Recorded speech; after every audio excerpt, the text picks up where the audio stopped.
The following is a presentation of the Belly Up Sports Media Network.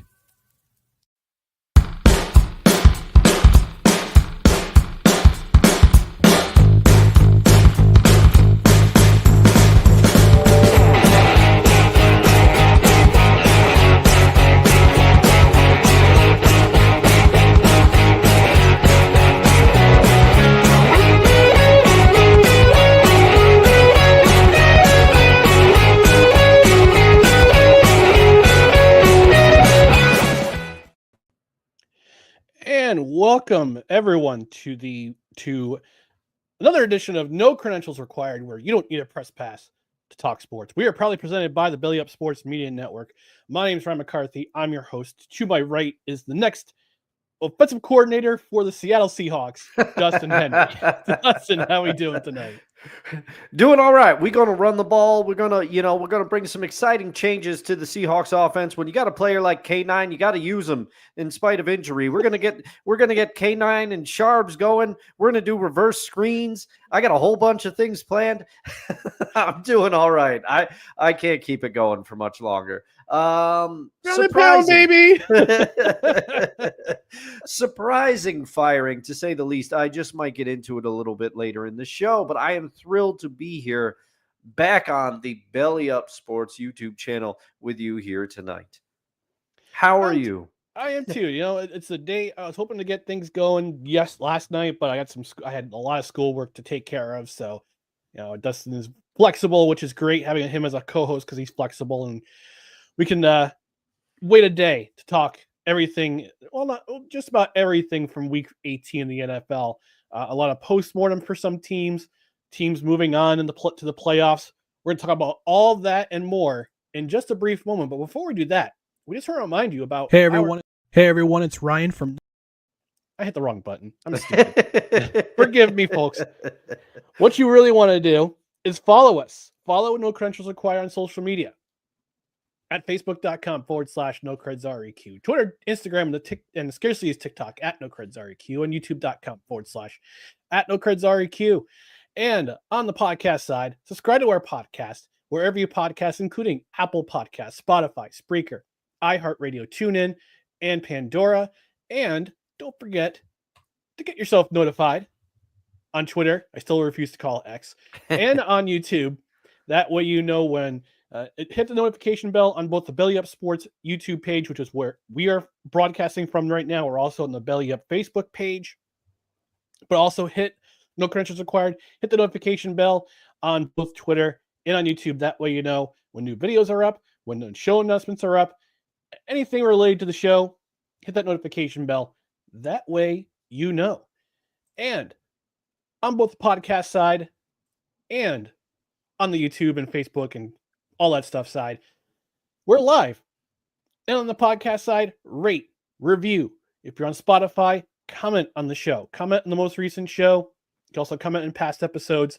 Also, if you're watching live on Belly Up Sports, the YouTube page, and on Facebook, engage with us. We are a live show. And Dustin, guess what I found lying around the dumpster? What'd you find? Waiting to be picked up. And I can tell, you know what time it is? Yeah. It's chime time. Yeah, it's back.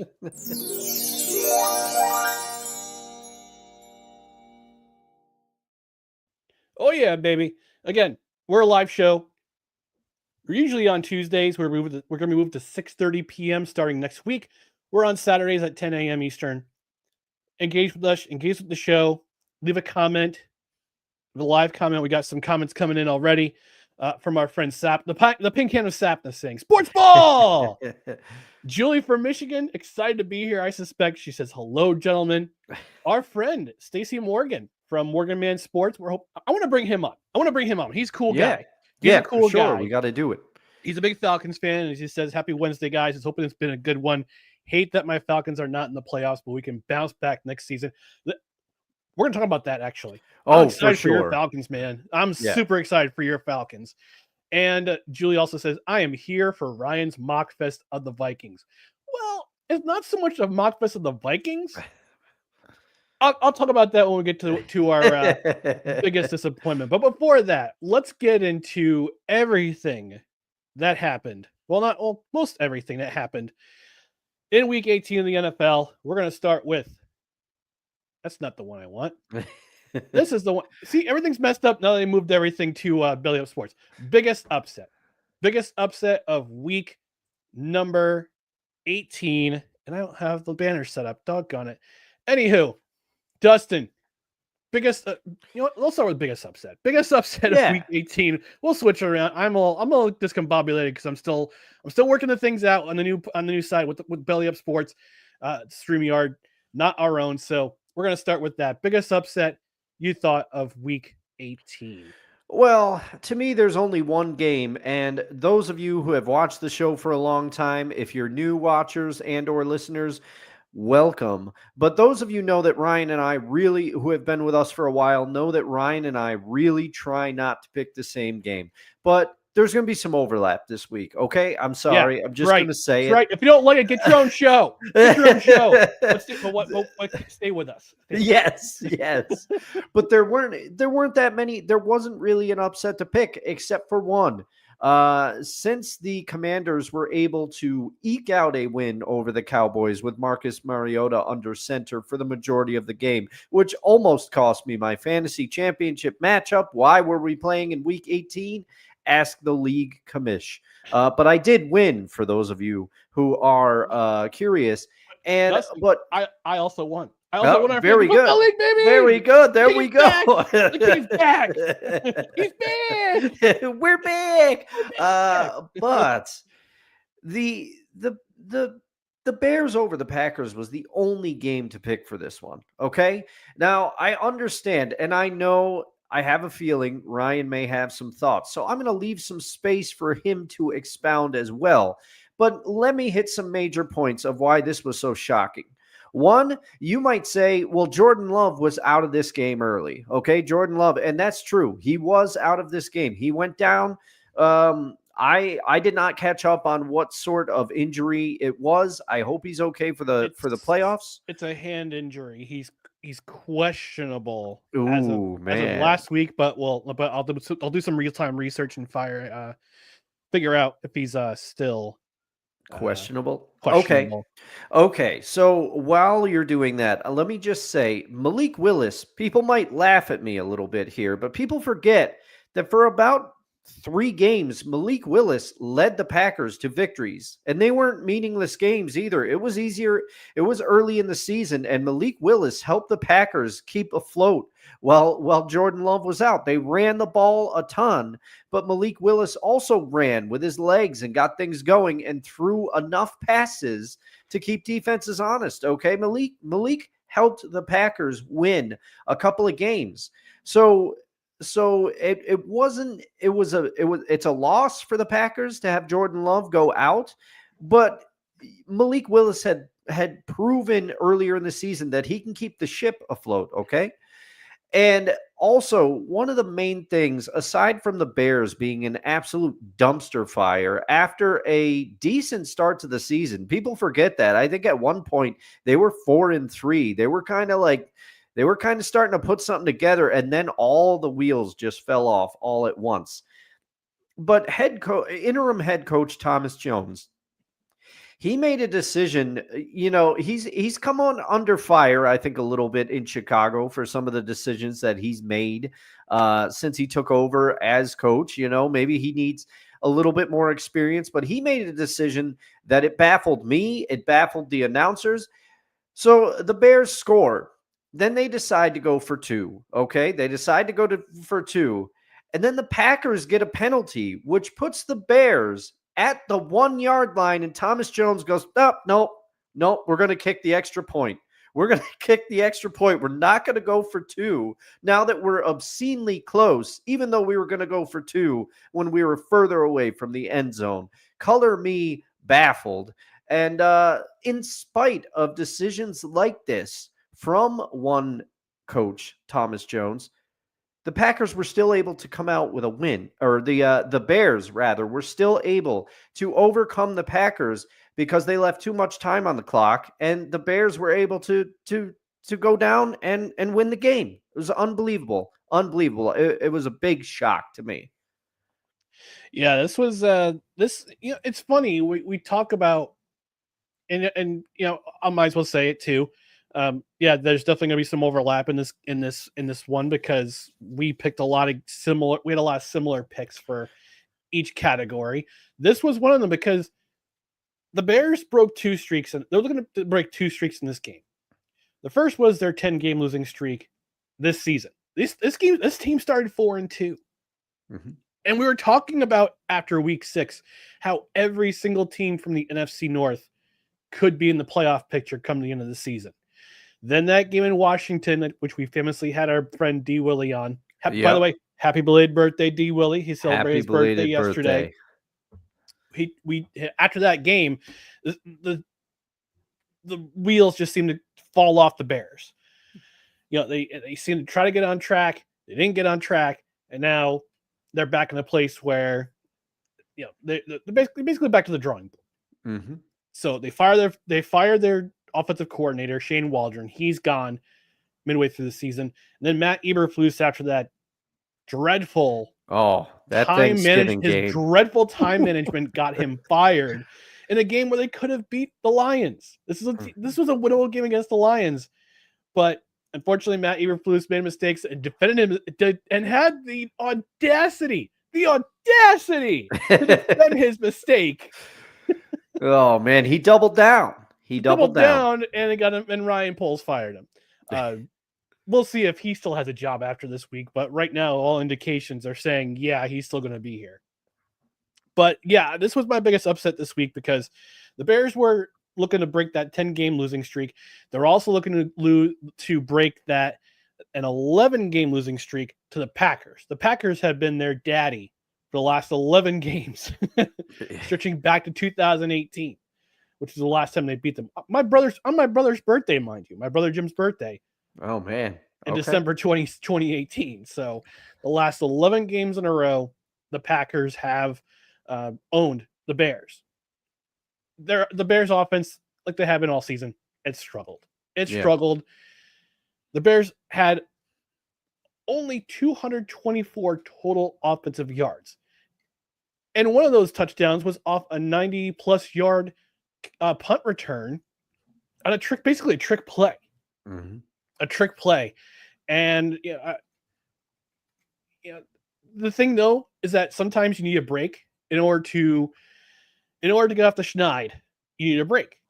Jordan Love went out of the game, hand injury. Christian Watson tore his ACL. He's done till probably mid-season in 2025.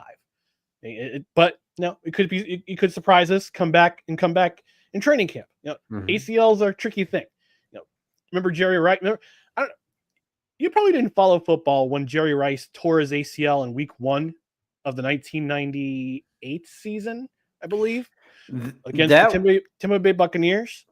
That was right about the time that I was getting in. So I might have, I seem to remember something about this, but he wasn't on the Raiders by then, was he? Because did he go to the Raiders? He went to the Raiders like before the 2001 season, I think. No, it was shortly after the Buccaneers won their Super Bowl. Okay, because he was drafted in '95. I wanted the Jets to pick him up. Mm-hmm. Back in 1995, unfortunately, he got picked by the Tampa Bay Buccaneers, and I think the Jets wound up picking Kyle Brady, if I'm not mistaken, in that draft. So, regardless, that's. But I remember Jerry Rice had torn his ACL in week 1 against the Buccaneers in 1998, and he was back by week, I think, 12 or 13 of that season. Man. Like, he worked his ass off to get back into, literally and figuratively speaking, to get back in the lineup. And he was back in the lineup and like just tore it up for another, I think 10 seasons after that. So so crazy. So we can see Christian Watson back in training camp. It's just the way that it just depends on how hard he wants to work for it. So yeah, and you never and I mean you never know. Everybody's body reacts differently and stuff. And we would be remiss. You may be a fan of them, you may not be a fan of them, but we would be remiss if we did not mention Terrell Owens coming back for the Eagles in that 2004 season. That was unbelievable. With a broken freaking leg. Yeah. Yeah. In the words, shout out to Kurt Angle. But you talk about this game. And two turnovers nearly killed the Bears. I mean, this has been their bugaboo all season, has been turnovers. One of them coming late in the game, super late in the game, in their own territory, which led to a field goal by Brandon McManus. However, Packers, that's way too much time on the clock. Mm-hmm. The Bears still had under a minute left. Yeah, was it like 54 seconds or 54 something? seconds remaining, and they still had one timeout. So they had time. They had time to get guys, for Caleb Williams to hit receivers, and for the receivers to run out of bounds, or hit them in midfield. He can call timeout or spike the ball. It was fine. He was doing things, and this is the second time this season that he's led the Bears on a drive on a 1 minute drill to get the game winning or game tying field goal. In this case, it was the game winning field goal at the death, which means zero. It's British sports speak for with zero time left on the clock. FYI, YouTube and Facebook. Nothing of the sort. Don't ban us. But the Bears ended their 2024 campaign when they win. Not only did they win, but they also knocked the Packers, who were the 6th seed coming into this game. They knocked them down to number 7 because the Washington Commanders won in Dallas. They held up their end of the deal. They had to win, had the Packers lose to get the number 6 seed, which means Green Bay, possibly without Jordan Love, possibly without Malik Willis. He's also listed as questionable with a sore right thumb. So no Christian Watson. Jordan Love's questionable. Malik Willis is questionable. And I looked in the depth chart of the Green Bay Packers on ESPN.com. They have no third quarterback listed on the roster. So I'm going to look at the Packers website. Yeah, it could find out if they have a third quarterback on the roster somewhere. You know what it is with the season that he's had. I'm not surprised if they were just going to be like, "Hey, Josh Jacobs, get back there and throw the ball too." Yeah, right. Yeah, and even on their website, they have no third quarterback listed. So I suspect that Jordan Love will probably play this week. Yeah, we'll see what happens with him and Malik Willis. He's not going to play. Malik Willis will probably play. Yeah, but I mean, it's the playoffs. Find a third quarterback. They got to find a third quarterback quickly. I hear Matt Ryan's hasn't put in his retirement. Is it his retirement paperwork with the NFL yet? So, man, no shade to Matty, no shade to Matty Ice, but that last season with the Colts, I think that proved that his days might be done. Imagine being the quarterback who had the 2 biggest comebacks against his team in NFL history. Ugh. He was part of 2 of them. Yeah. The Super Bowl against the Patriots and against the Vikings in 2022. So that was just incredible. Incredible. All right, we're going to move on to that's not it. This one. Like I said, new setup, folks. Don't mind me. Most entertaining game of week 18. And I'm going to say, I'm going to take it here. Yeah. There were 2 games that were very entertaining. Of course. And these were the 2 games I had my eye on Saturday. And I had that because these 2 games would decide the NFC South. Panthers, Falcons, Buccaneers, Saints. And I was on the call with Snowman. He asked me to jump in during his Sunday football extravaganza, like they do kind of their own version of Red Zone live stream. And we keep up with the scores and everything. It was fun. It was a lot of fun. So Snowman, if you're watching, shout out to you. Thanks for inviting me on. I had a lot of fun. Yeah, shout out to Snowman. I've tuned into a couple of his alternative play-by-plays before. He does a great job. Yeah, he does an excellent job. So I had my eye on both these games, and they turned out as good as I hoped for them to be. Because one game was a shootout. Panthers-Falcons was a shootout. And it was just really fun to keep track of what Bryce Young and Michael Penix were doing, matching each other touchdown for touchdown. While in Tampa, the Saints were giving the Buccaneers a run for their money. They had a 10-point lead going into halftime. It was 16-6 at the half. Yep. Buccaneers fans are like, what's going on? What is happening here?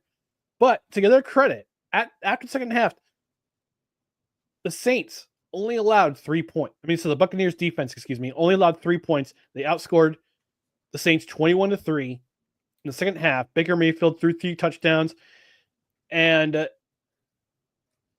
the Buccaneers won the game. More importantly, they won their 4th division title because at that time, the Falcons and the Panthers are going to overtime.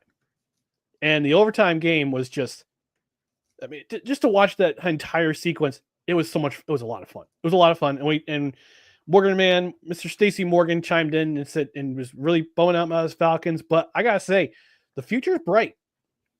The future is bright. In the NFC South in particular, I think. You got Bryce Young in Carolina, who had a really rough season and a half with the Panthers, but seemed to kind of put it together after he got benched and Andy Dalton took a step back. They brought him back into the lineup, and it showed in this game. Yeah, Michael Penix tossing on the football. If they can get another quality receiver in that system, Atlanta's offense is going to be dangerous next year. Super dangerous. Oh my goodness. That's Atlanta kind of frustrated me. And the thing is, here's where some of the overlap comes in, right? Because I figured to myself, I said, okay, if Ryan picks Bucks Saints, I'm going to pick Falcons Panthers. And I said, if he picks Falcons Panthers, I'm going to pick Bucks Saints. But when I saw the show rundown, I'm like, oh man, he kind of picked them both. So I was like, I'm just doubling down on Panthers Falcons. To me, this was far and away. Now the Seahawks Rams game, that was a back and forth affair. I have mixed feelings on that. If you want to hear more on that game, tune in to Seahawks Sessions, which is another podcast I'm on Friday. But Panthers Falcons was running away with it because you are exactly right. The duel between Bryce Young and Michael Penix was something to watch. And I, for one, we all laughed at Atlanta when they drafted Michael Penix, number 8 overall, after signing Kirk Cousins to that massive contract. But guess what? They might have seen something we didn't because Penix looks ready. I know it's a small sample size, but the thing is, and he's going to make his mistakes. But in the short time that I've seen Penix play, he's not getting rattled. Okay. It seems like he keeps calm no matter what the situation is. He came up with big play after big play to match Bryce Young and tie the game.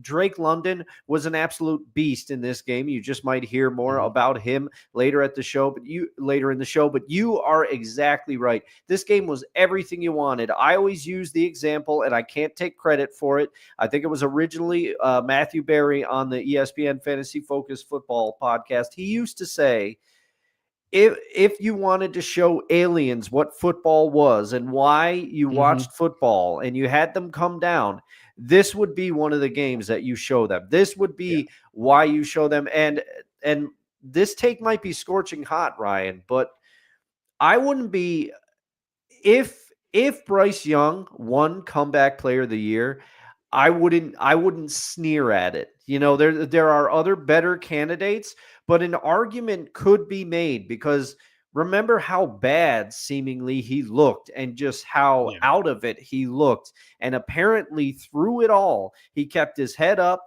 He kept trying.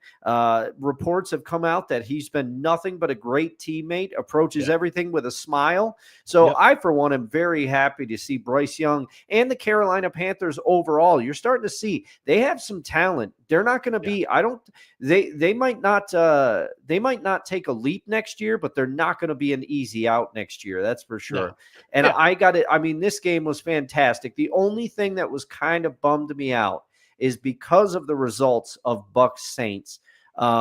You could see the Falcons looked a little deflated when overtime started because I think they realized their season was over. But I'm with you. If they get another receiving threat and if they can figure out how to unlock Kyle Pitts for real next year, look out because the Falcons are going to be ridiculous, absolutely ridiculous. And just a small note on Bucks Saints. Props to the Bucks for pulling it out, because initially the Bucks were going to be on my list of biggest disappointment. They had a punt that went off the back foot. Oh my God, that was terrible. Baker Mayfield missed Mike Evans wide open for a touchdown. I'm talking wide open. He overthrew him badly. They looked sloppy in the beginning, and I thought they were going to gack this game away. And props to them for turning it around. Yeah, speaking of that Mike Evans situation, watching the end of that game, I'm going, what are they doing? Because on the local Fox affiliate, they did not show the Giants and Eagles game.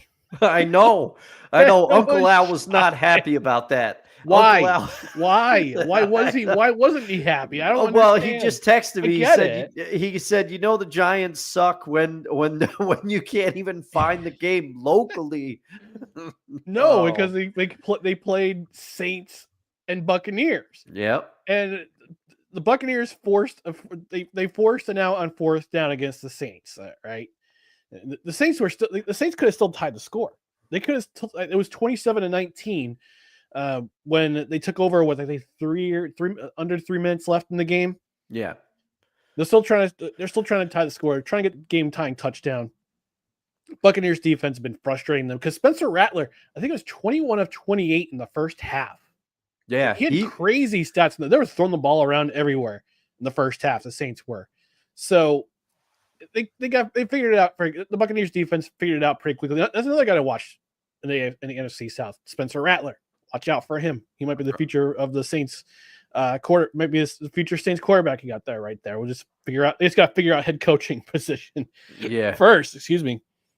But that Mike Evans thing, he still had, I think, 5 yards to get to 1,000 to get his $3 million bonus. Yeah. And on the one hand, I'm sitting there going, why are they going for it on 3rd and 7 with with like 10 seconds remaining? Like, why are they lining up in pass formation? I don't understand. Just kneel it.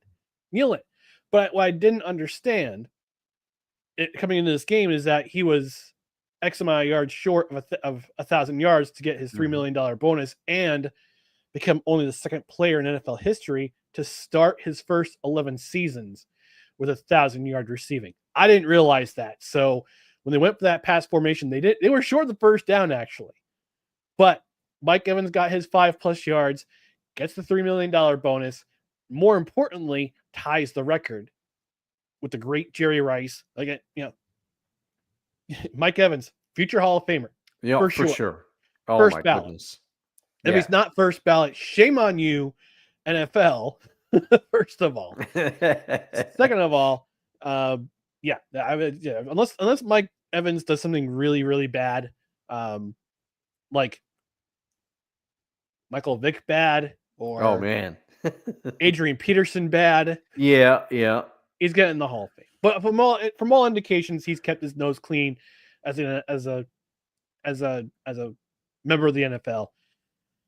Not really done a whole lot wrong, but great. Congratulations to Mike Evans. Your extra $3 million, but more importantly, that record, that 11 consecutive seasons of 1,000 yards receiving. Congratulations to you for that.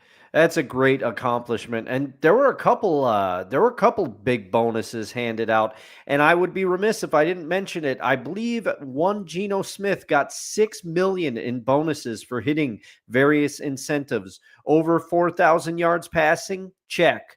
Over a 69% completion percentage, nice. Check. Leading the Seahawks to 10 wins or more, check. Geno got $6 million extra bucks from the Seahawks. He had a lot on the line in that Rams game, and let me tell you, he played like it. Yeah.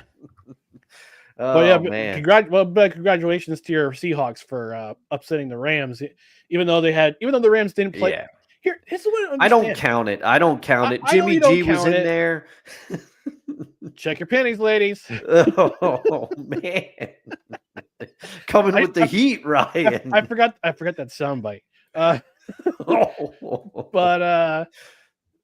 no, I gotta say though, here's the thing.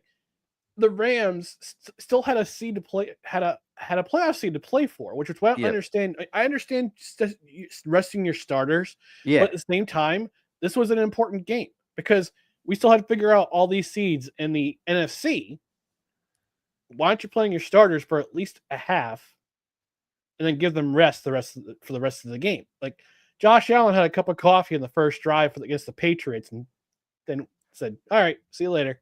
Yeah. wait till next week. Yep. But this is the way the NFL is in 2024.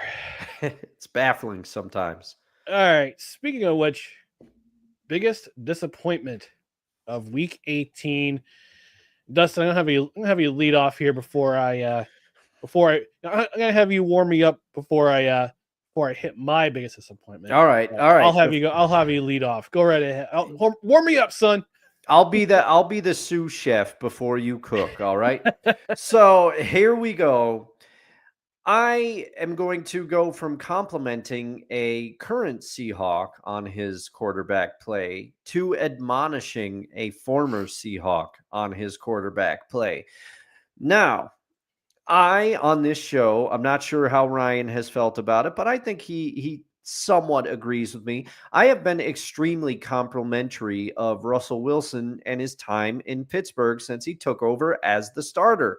I have long bemoaned about how he played better his last year in Denver than people realize. He actually had them in playoff contention before he was benched in favor of Jarrett Stidham.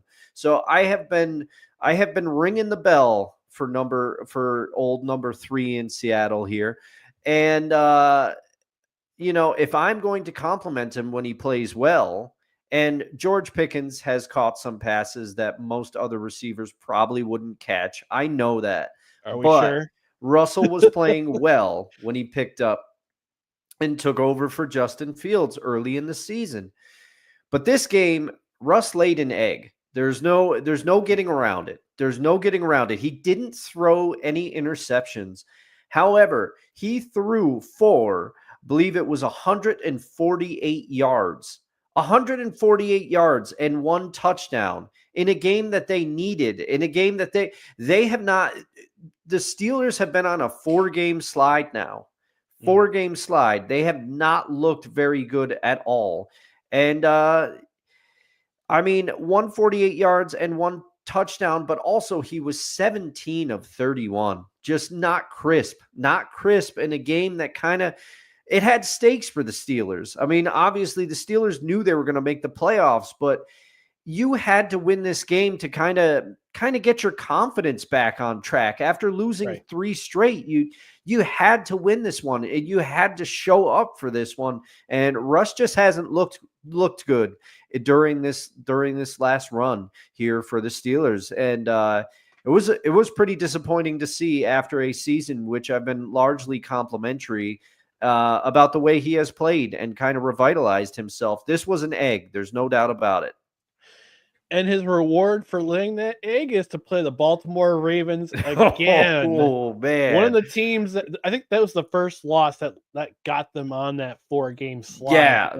It was it one of the Christmas Day games or was it before? It before that? They played Kansas City, but I believe it was one of the games before that. It was. I think it was one of the first Saturday games. And because they lost to the Eagles and they went to the Ravens. They lost to the Ravens in Baltimore. They got smacked around in Baltimore. Yeah, they were summarily dismissed by the Ravens. Absolutely. And it showed too. I mean, it showed all game long. I mean, that final score definitely reflected that they did not play well. They did not play well. And just to add one more thing, this is against a Bengals defense. Now, they did improve a little bit. Over the course of the season, the end of the season, but they still not a great defense. Couldn't stop a lot of teams. Guess what? The Bengals defensive coordinator is one of the people that unfortunately does not have a job after Black Monday. Okay. So that shows you where the Bengals defense was and is currently as constructed. And Russ still laid an egg against them. Yeah. And, your cohort, Kevin Wilson, fellow Seahawks fan says, I like to argue with you, Dustin, but I can't. Yeah.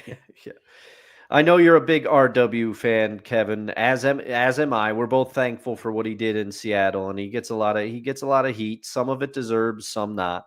But can't defend him for this one. Yeah, much like Russell Wilson, Mr. Kevin Wilson is limitless. Get some more comments here. Julie from Michigan saying I did not see that one coming in terms of in regards to the Bears winning. I was watching that game. I was stunned over how well Chicago did. She also says they really set the tone with a 94-yard punt return touchdown. Absolutely. And our friend from Norway, friend of the show, Sick Diggy, saying, "Good evening, gentlemen. Good evening to you. Good evening, Sick. Mr. Happy Sick to have Diggy. you. Happy to have you. Absolutely. All right. I kind of alluded to it at the beginning of the show, but it's my turn. Talking about my biggest disappointment.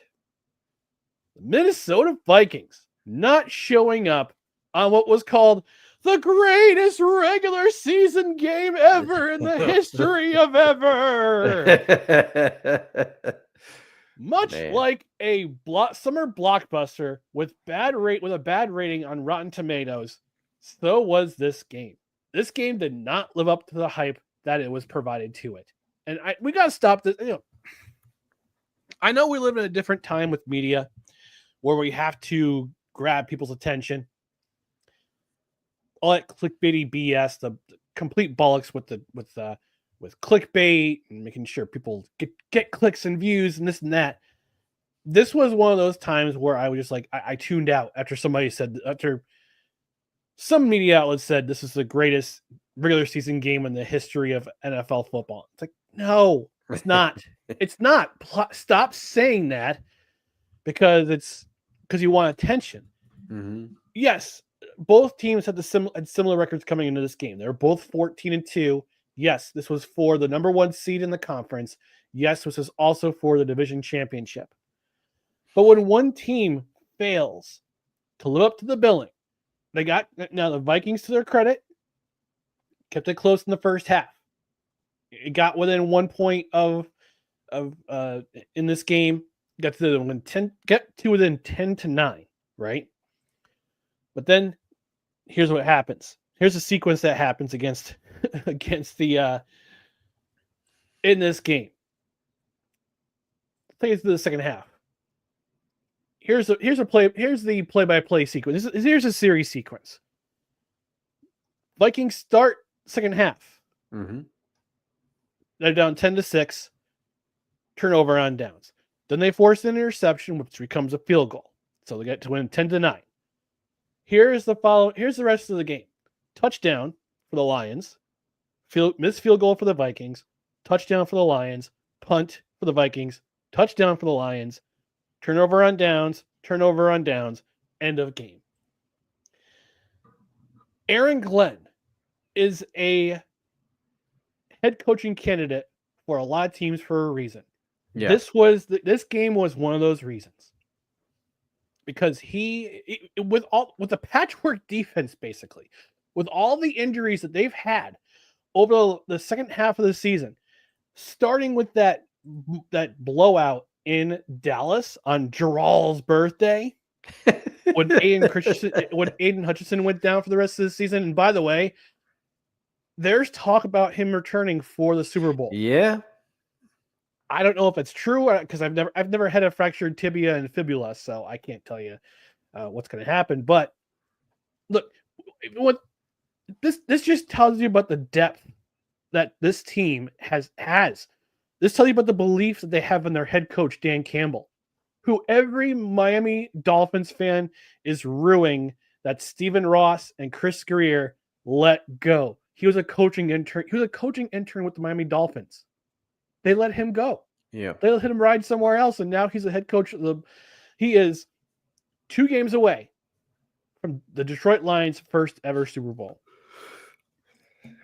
So, if you want to talk about kicking yourself in the rear right now, talk to the Miami Dolphins. Yeah. Which I'm not disappointed in their ending. That was a little Ted DiBiase-ish almost. You got there. There you go. Money. That was a good one. That's one of my favorite wrestling theme songs. Did we do an episode about that? Yes. I believe we have. Yes. We did. Yes, we did. But Minnesota Vikings, man, if you did not live up to the hype of this game. You did not show up in the second half. You scored 3 points. 3. This was an offense that had been kind of just, I wouldn't say going through the motions all game, but yeah, I mean, they were going through the motions pretty much the entire game. They were 0 for 2 on fourth down. Yeah. They could not take advantage of that. I mean, they took advantage of that interception they had to get on Jared Goff. Jared Goff had an off game. Jahmyr Gibbs, man, whew. You know, talking about Sonic filling in for the Sonic and Sonic and Knuckles portion. But yeah, it goes back to belief, and Dan Campbell has this team believing, has that city believing that this team can go all the way. Yeah. 3 seasons ago, they were 3-13, 3-13-1. Then they went 8-9. Last year they were 3-13-1. Yep. And they were 8-9. Last year, I think they finished 12-5 last year, if I'm not mistaken. I think so. Yeah. And they finished 15-2 this year. They scored the fourth most points in NFL history in the regular season.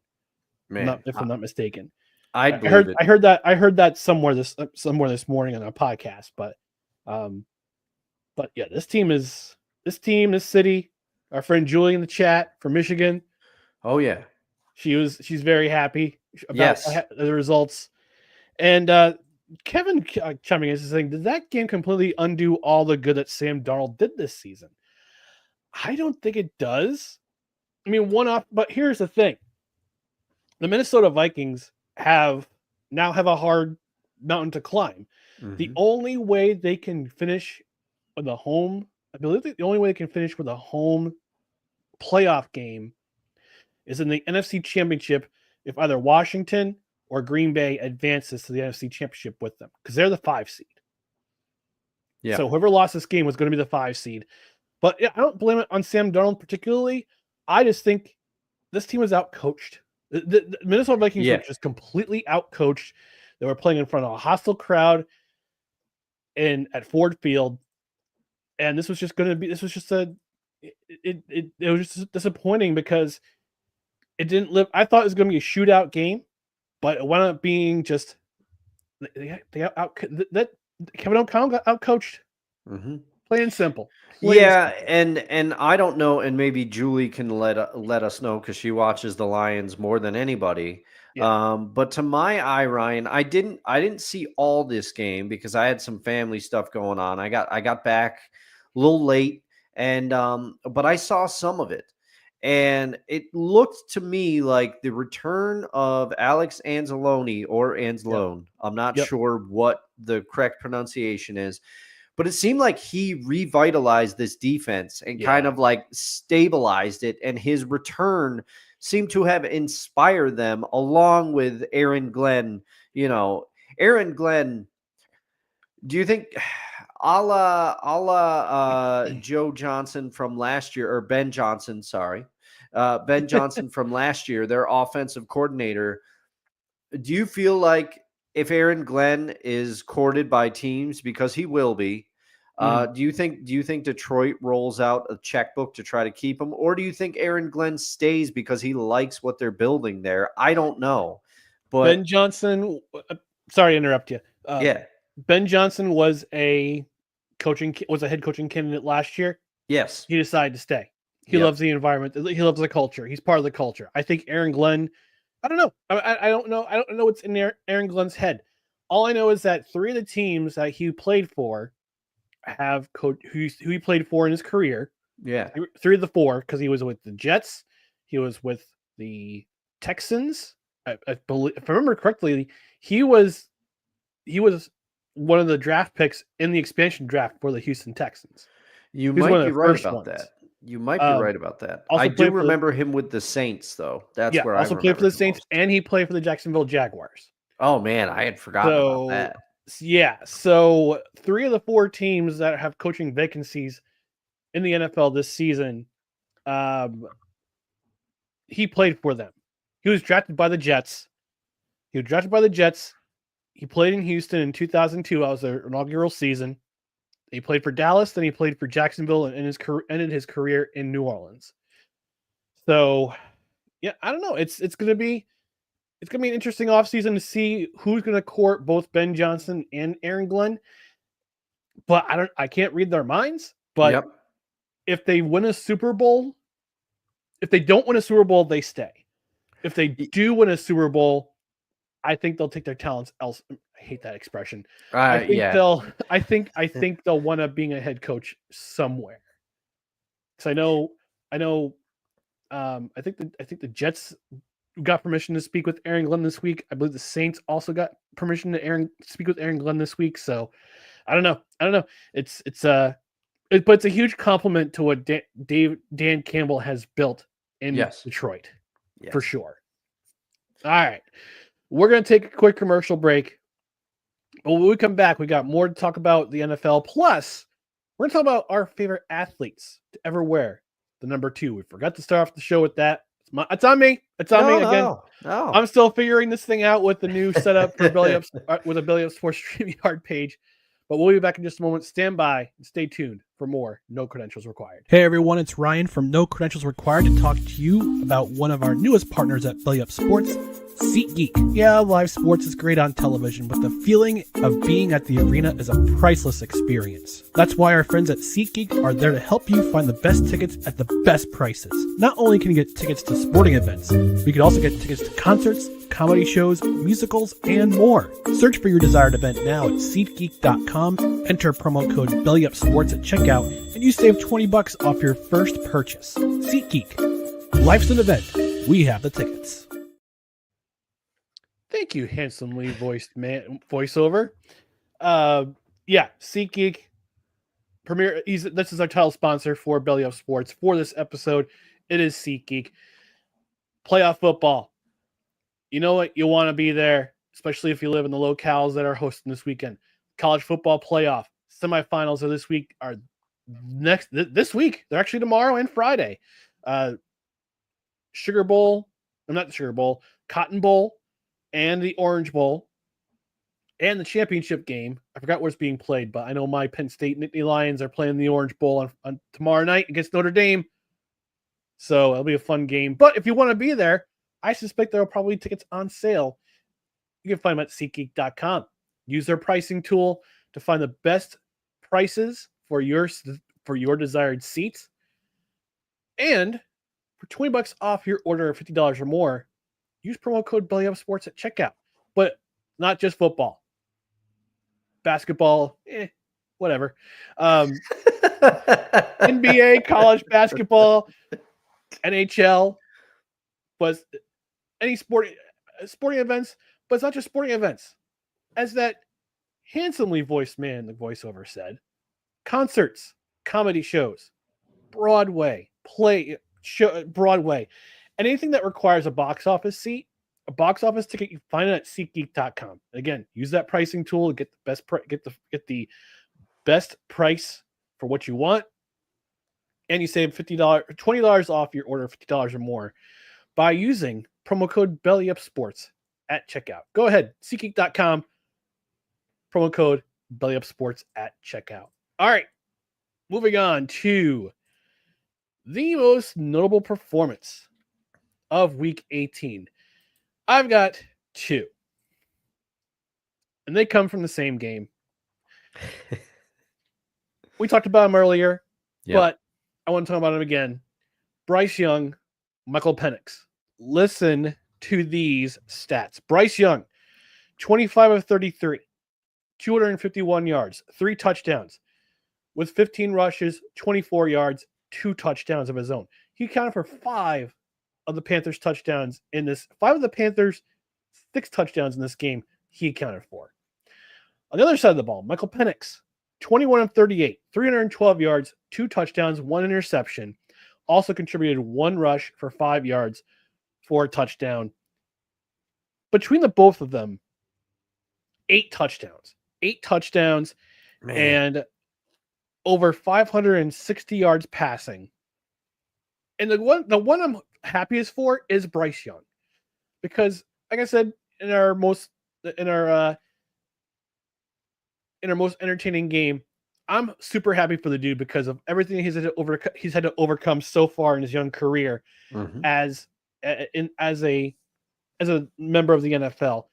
3 coaching changes. This is, believe it or not, his third coach. Dave Cannell's his third coach. It's ridiculous. Which is totally ridiculous, especially for a guy who is in his second season, gets benched, learns the offense, and like you said, Dustin, has been nothing but a consummate professional. And this makes me wonder about it gives us a glimpse of what's to come, especially in the NFC South, because it's been panned for so long because of how the division has been won a couple of years ago. Tampa Bay won it with an 8-9 record.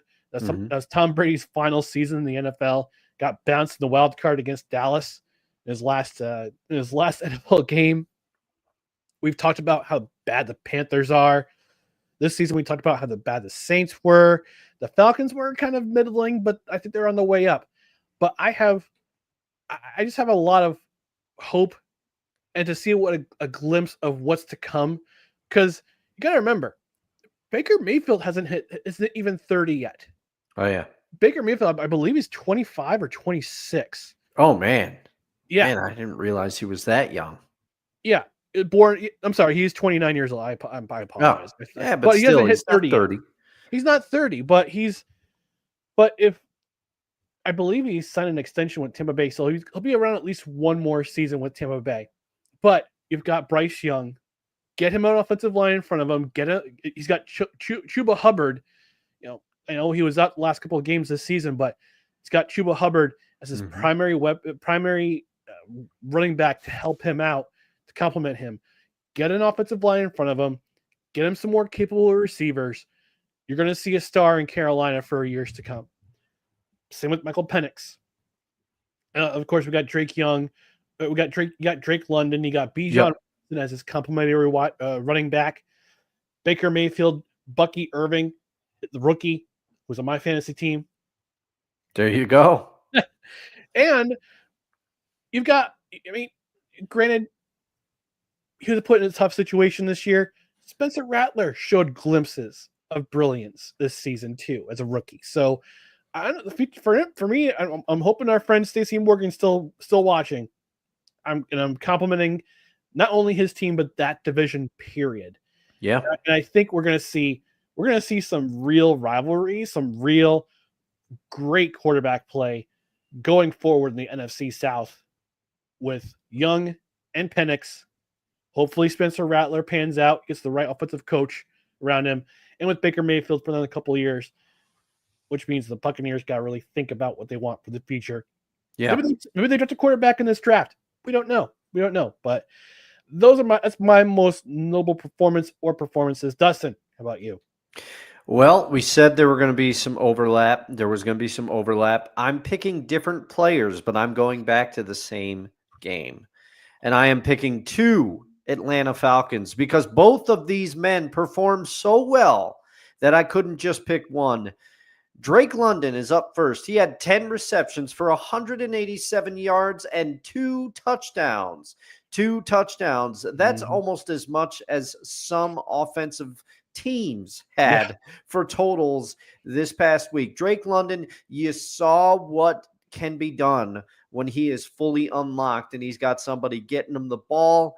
And then you already mentioned him a little bit, but I got to give a special shout out to the man that helped carry me to the fantasy title, Bijan Robinson. Bijan Robinson was unbelievable, and he has been unbelievable for most of the season for the Atlanta Falcons. He is another bell cow running back. He is the running back in Atlanta. Yes, they did use Tyler Algiers, not to the extent that they did when Arthur Smith was coaching them. Hello, Taglong. Taglong has joined the chat. I'm the only one home, so yeah. So he's like, he's in with you. He's in with me. Usually he's with Shannon, but Shannon's at my parents currently. So I thought it was the Bijan Robinson talk that lured him in there because Bijan Robinson had 28 carries for 170 yards and another 2 touchdowns. Okay. Yeah. Bijan has been Crazy. very good, but because of the seasons that Derrick Henry and Saquon have had, rightfully so, I kind of feel like Bijan was a forgotten man down in the NFC South, but man, he was getting it done as well. The bell cow running backs are back, and I'm happy to see it. The value at the running position, running back is a valuable position. I'll say it. I've said it all season. I'll continue to say it. I was complaining about it last season. I'm a broken record, but I have a show that Ryan was kind enough to let me co-host. So here we are. But Bijan Robinson, Drake London, shout out to those 2 dirty birds down in Atlanta. Yeah. Yeah, I mean, look at this game. Both teams combined for over 960 yards of total offense. It was crazy. It was crazy. It was fun to watch too. Yeah. Just to keep an eye on during red zone. To keep an eye on this game, but man, I'm hoping the future's bright in that in that division because it's been made fun of for so long. So long. Yeah. And now we've got some very capable teams coming up in the ranks, but and especially on the offensive side of the ball. All right, our hottest individual takeaways from week 18, and I'm going to have Dustin start because I got a lot to say about an AFC East rival of mine, but I'm going to let Dustin start off with his hottest individual takeaway this week. Well, again, I was incensed about what you're going to talk about as well, and I was going to go in on them, and I'm like, when I saw that you picked it as your hot take, I said, man, what am I going to pick? But then my Seattle Seahawks came out and did something that was very surprising to me. Perplexing, some might say. Yes, very. I am perplexed. And I know that you and I were talking about it when it happened, and my co-host on Seahawks Sessions, Daniel Smooth, he and I, of course, were talking about it. I'm sure Kevin will want to talk about it as well because this was surprising. Okay, the Seattle Seahawks, with first-year offensive coordinator Ryan Grubb, go to 10 wins, okay? Geno sets highs in passing yards. The passing attack looked great for the Seattle Seahawks. There were some growing pains, but you figure this is his first year. There's some progress, right? Wrong, because at 9 a.m. Pacific time, Ryan Grubb was let go, relieved of his duties as offensive coordinator in Seattle. Now, I know we will talk about this more on Seahawks Sessions, but there is just too much to talk about. We got to get into it here because this is my main show. This is my first love. So, of course, I'm sorry for the repeat Seahawks content. But again, Ryan let me co-host this thing. I'm driving the bus in some of the directions that I want to drive it until Ryan takes the wheel. But I'm like Batman. I'm driving the bus. That's a Seinfeld reference if you all know. But anyway, it was a surprising firing, okay? I think the trigger was pulled much too fast, okay? Much too fast. This is his first year. Did Ryan Grubb have some things to learn about adjusting at an NFL level? Probably. But like I said, the offense didn't look inept under Ryan Grubb. There were slides later in the season. There were slides.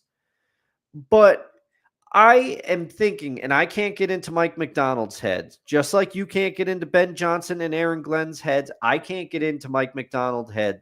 But I did see some quotes about not being aligned with Ryan Grubb. And then he said, not that we weren't aligned with Ryan, but we want to find an offensive personnel that align with my vision for this team. What that translates. Very intrigued by Seahawks talk. He's got your attention. You guys' attention. All right. But I say this, if I can only guess, it is because Ryan Grubb did not want to run the ball enough. Passing attack was good for the Seattle Seahawks, but they did not establish the run, and I think that's something that Mike McDonald wants to do.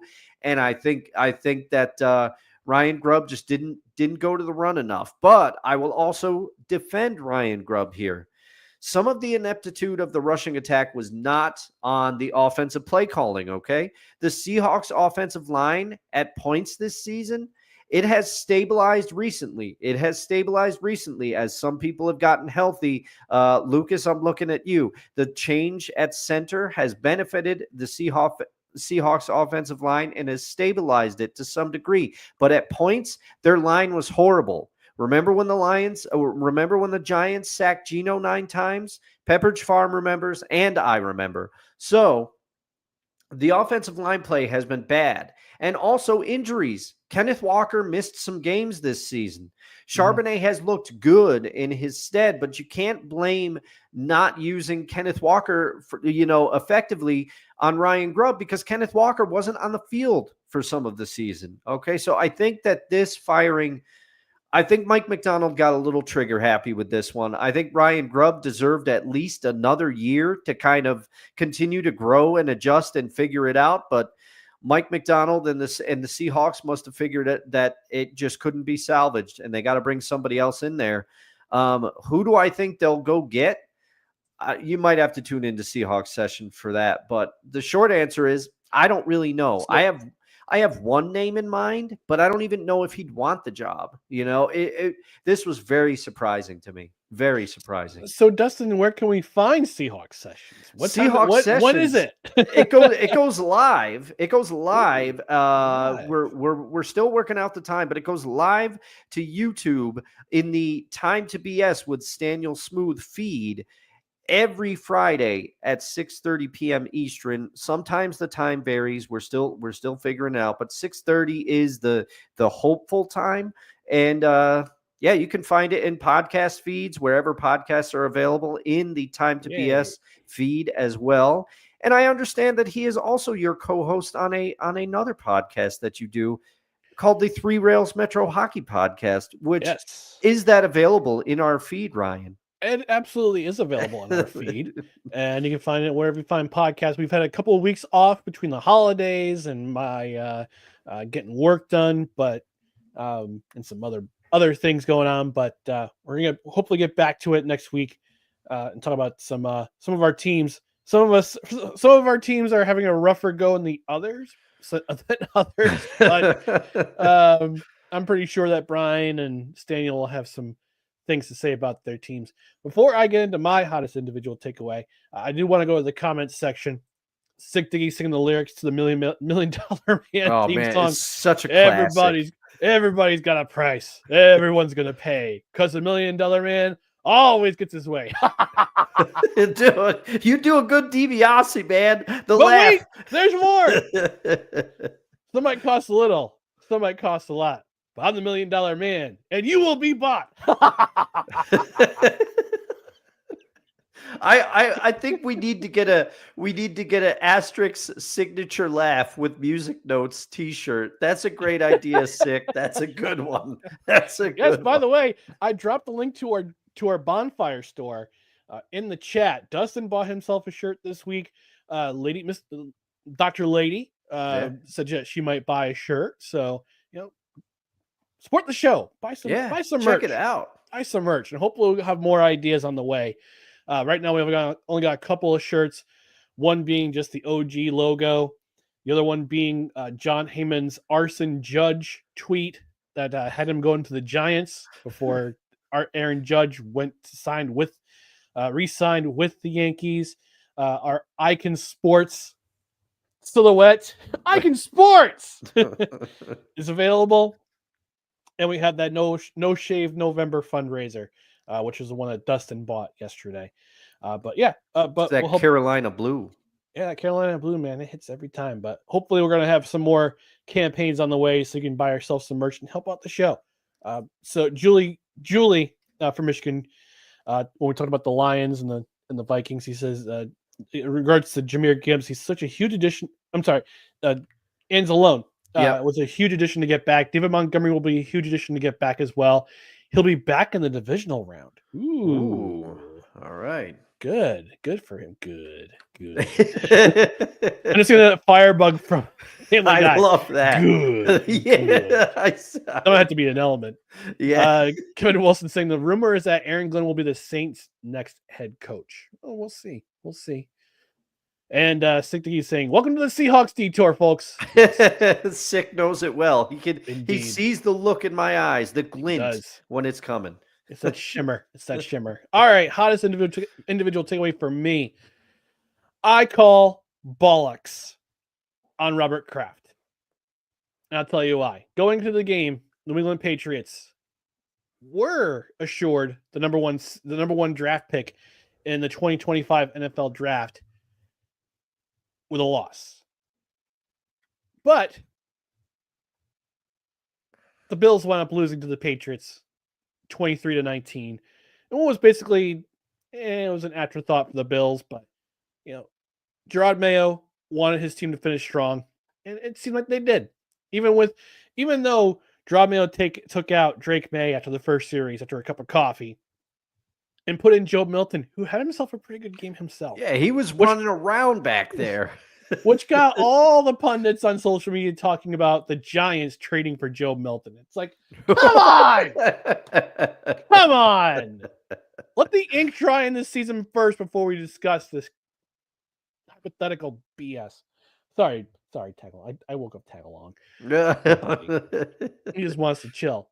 Anyway, as soon as the final gun sounded on a second consecutive 4-13 record for the New England Patriots, Robert Kraft announced that Jerrod Mayo, head coach, would not be returning for the 2025 season. And here's the announcement on social media. This is the statement from social media. And I quote, "After the game today, I informed Jerrod Mayo that he will not be returning as the head coach of the New England Patriots in 2025. For me personally, this was one of the hardest decisions I have ever made. I have known Jerrod for I'm trying not to laugh right after that line. I have known Jerrod for 17 years. He earned my respect and admiration as a rookie in 2008 and throughout his career for his play on the field, his leadership in the locker room, and the way he conducted himself in our community. When he joined our coaching staff, his leadership was even more evident, as I saw how players responded to him. When other teams started requesting to interview him, I feared I would lose him and committed to making him our next head coach. Winning our season opener on the road at Cincinnati only strengthened my convictions. Unfortunately, the trajectory of our team's performance throughout the season did not ascend as I had hoped. Since buying the team, I have always considered myself and my family as the custodians of a public asset." I rolled my eyes really hard there. We have tremendous fans who expect and deserve a better product than we have delivered in recent years. I apologize for that. I have given much thought and consideration as to what actions I can take to expedite our return to championship contention and determined this move was the best option at this time. I'm grateful for Jerrod's many contributions to the New England Patriots throughout his career and will also always be rooting for his success. I appreciate all his hard work and hope the experiences gained will help him in the future, as I still believe he will be a successful head coach in this league. I wish Jerrod and his family nothing but success in the future. Signed, Robert Kraft, Chairman and CEO. End quote. Close quote. So, like I said, the win and that win dropped the Patriots in the draft order from first to fourth. And I don't want to say that Kraft gave Mayo the Lovie Smith treatment, but I have to wonder, like many others, that Mayo is basically a placeholder. Mm-hmm. He's a placeholder because he knew Mike Vrabel was available after December 30th, as mentioned on this very program. Yes. Last Monday. And of course, this comes right after Vrabel interviews not only with the Bears, but his division rival and arch nemesis, my New York Jets. In the past, the Patriots already passed on Vrabel once. They actually interviewed him and wanted to bring him in for his head coaching role, but Jerrod Mayo was hired. But will Kraft do it a second time? And time will tell. I feel bad for Jerrod Mayo. He was handed a trash roster. An Yeah. absolute trash roster Horrible. from Bill Belichick's final seasons in New England. But Mhm. he gets the ultimate success. An unemployment check from Robert Kraft for the next 4 years. So, yeah, I got to wonder, and I wonder if many other fans are kind of like, Yeah. are we sure that Jerrod Mayo wasn't hired just to kind of just be a placeholder for whoever's going to coach next? Was it this bad? Was he that bad of a head coach? Yeah. No, it's ridiculous. And as you said, with that roster, there are few that could have done a lot. Because Bill Belichick, say what you want about him, he's one of the greatest coaches to ever do it. But his draft record in New England, he did well early, but he's struggled for a few years to put together a decent draft, and it showed on this roster. This roster is a bunch of also-rans and Drake May. I'm sorry, but that's what it is. Yeah. Yeah. So It was terrible. It's terrible. It's terrible. And I know people are saying Roger Goodell should do something about it, but he probably won't because yeah. he loves the Patriots so much. I say that a little sarcastic, tongue in cheek because of the Deflate Gate and all those other times the Patriots got in trouble but still managed to win a Super Bowl. So Yeah. well. All right, we're gonna quickly transition. We're gonna keep this brief. I want to talk about the top of the hour, but I messed up, so we're gonna talk about the bottom of the show. Our favorite athletes. This is episode 2 of 2025. We're going to talk about our favorite athletes to wear the number 2. And again, the caveat is, as Dustin mentioned in the last episode, these are players we have had the chance to see, whether on our televisions or live in person. So I'm going to hand it over to Dustin, and he can explain his favorite number 2 and why. Well, for me, and I suspect Ryan, but I don't know. Ryan has a habit of surprising me, but for me, I didn't even have to think about this one. My favorite player to wear number 2 is number 2, Derek Jeter. Jeter. Number 2. Number But 2.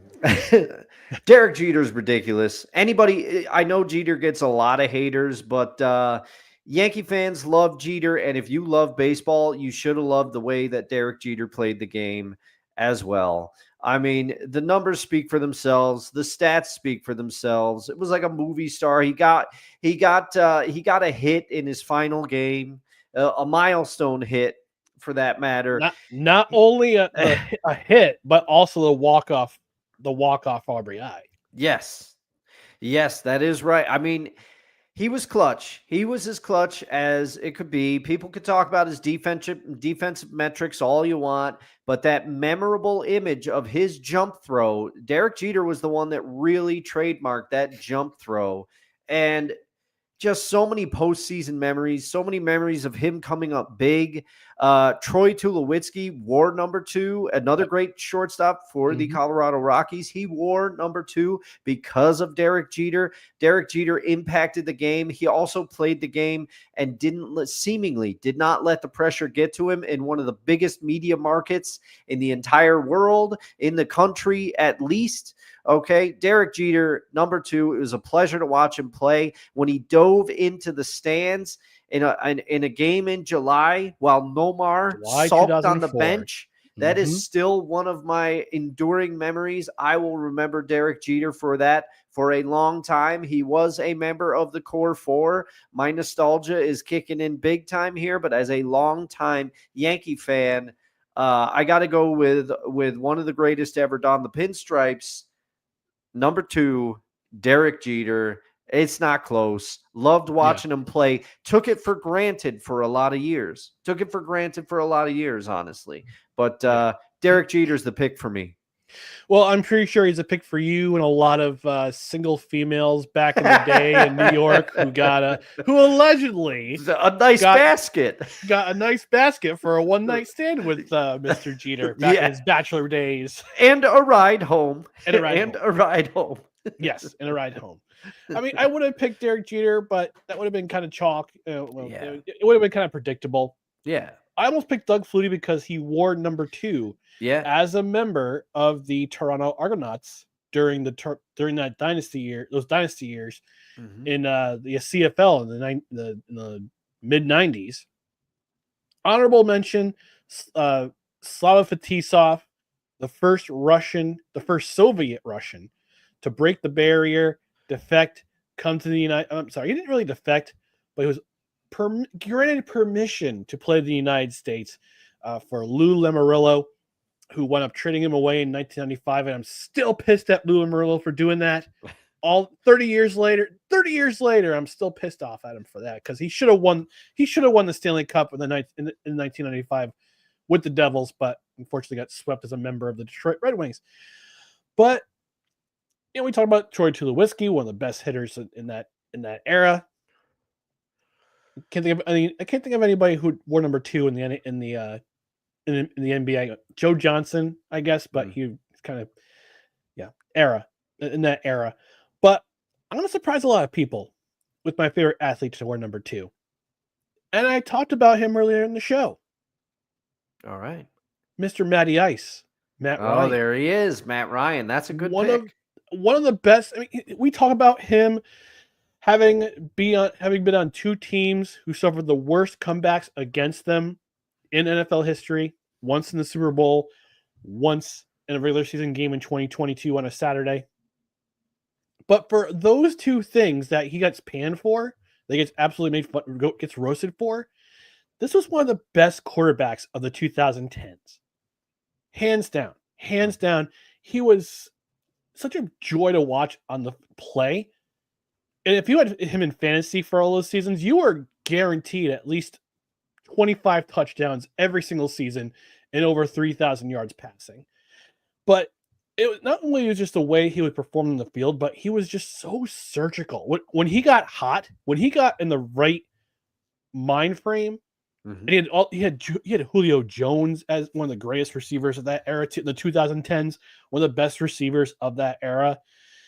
That team should have won multiple Super Bowls. They should have beat Tom Brady in that game before that monstrous comeback. But once the Hightower got that strip sack on him, it was fait accompli. I said to myself, it's game right there. But Matt Ryan, and it's a shame that nobody wanted him after that season after 2022, because he would have been. I think the Jets should have signed him in 2023 after Aaron Rodgers went down. My humble opinion. Yeah. But he was in the 2010s was one of the best quarterbacks that nobody really talks about, because we talk about Aaron Rodgers. We constantly talk about Tom Brady. I'm sick of the conversation about Tom Brady. Okay, we get it. He's the greatest of all time. I get it.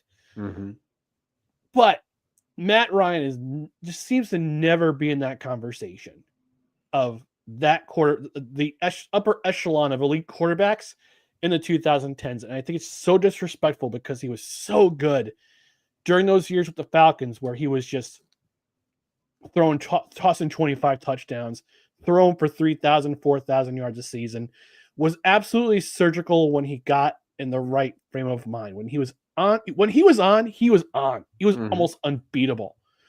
And it's just a real shame that his career finished the way it did in Indianapolis.